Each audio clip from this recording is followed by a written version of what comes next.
میرے دوستو، میں کیا آپ کے سامنے عرض کروں؟ خدا کی قسم اللہ پاک فرما رہے ہیں میرے بندو، اگر سات زمین میں جتنے درخت ہیں اس کے قلم بن جائیں، سات سمندروں کی سیاہی بن جائے، اور تم اپنے رب، اور تم سات آسمان سات زمینوں میں جتنی مخلوق ہے سب کو جمع کرو، اولین و آخرین کو جمع کرو، جنات کو فرشتوں کو جمع کرو، اب تم سب مل کر تم اپنے رب کی باتوں کو لکھنا شروع کرو، تو اللہ فرما رہے ہیں تمہارے قلم ٹوٹ کے ختم ہو جائیں گے، پانی، سمندروں کا پانی سوکھ کے ختم ہو جائے گا، رک جاؤ، اتنے ہی درخت ابھی اور دیں گے، اتنے ہی سمندروں کو پانی سے پھر بھریں گے، پھر یہ سوکھ جائیں گے، پھر قلم ٹوٹ جائیں گے، تمہارے رب کی باتیں ختم نہیں ہوں گی۔ یقین مانو، یقین کرو، حالت نزا پر کافر بھی اس بات کو مانے گا، مسلمان بھی اس بات کو مانے گا، سب مانیں گے اللہ سے ہوتا ہے، ہاں مانیں گے۔ فرعون جیسے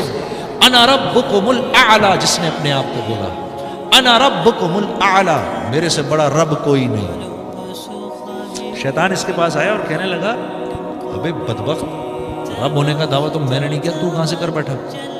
ہاں تو بہت بڑی شے ہے تو؟ کہتا ہے ہاں کر تو گیا، اب کیا کروں؟ رہنے دوں؟ کہا نہیں ایسا بھی نہ کر، ہاں کہیں بچی نہ جائے تو، ایسا بھی نہ کر، اب تو کر لیا تو ذلیل ہوگا۔ تو کہنے لگا کیا میرے سے بڑا بھی کوئی بدبخت ہے؟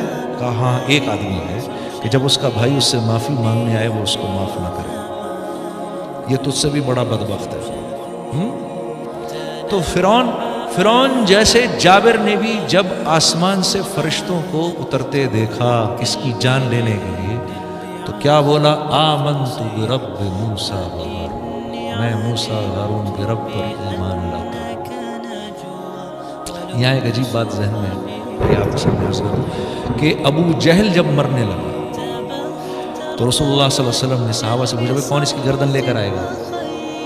تو عبداللہ بن مسعود کھڑے ہو گئے، یا رسول اللہ میں جاتا ہوں۔ تو جب گئے ادھر جا کر دیکھا تو نیچے پڑا ہوا تھا، تو عبداللہ بن مسعود سے نے اپنا جو پیر ہے نا اس کی گردن پہ یہاں رکھا، یہاں رکھ کے دبایا، تو حضرت عبداللہ بن مسعود سے کہنے لگا ابے او بکریاں چرانے والے، بڑی اونچی جگہ پیر رکھ رہا ہے تو عبداللہ بن مسعود نے کہا تجھے تیری یہ اکڑ ابھی بھی نہیں گئی؟ یعنی تو جا رہا ہے دنیا سے، تیری اکڑ نہیں گئی ابھی تک؟ کہا محمد صلی اللہ علیہ وسلم کو بتا دینا، پہلے یہ بتاؤ جنگ کون جیتا؟ کہتا ہے پوچھتا ہے پہلے یہ بتاؤ جنگ کون جیتا؟ کہا جنگ جیت اللہ رب العزت نے اپنے رسول اور اس کے حامیوں کو فتح عطا فرمائی اور تیرے جیسے اپنے دشمنوں کو ذلیل کیا۔ تو آگے سے کیا کہتا ہے؟ کہتا ہے جاؤ جا کر محمد کو بتا دو صلی اللہ علیہ وسلم، جاؤ جا کر ان کو بتا دو جتنی نفرت میں ان سے پہلے کرتا تھا اس وقت اس سے بھی زیادہ نفرت کر رہا ہوں، مانا نہیں ہوں میں ابھی بھی، اور ہاں جب میری گردن کاٹو تھوڑی نیچے سے کاٹنا تاکہ پتہ چلے کسی سردار کی گردن تھی۔ اکڑ دیکھو کتنی۔ تو آپ فرمایا کرتے تھے میرا فرعون موسیٰ کے فرعون سے بھی زیادہ سخت تھا۔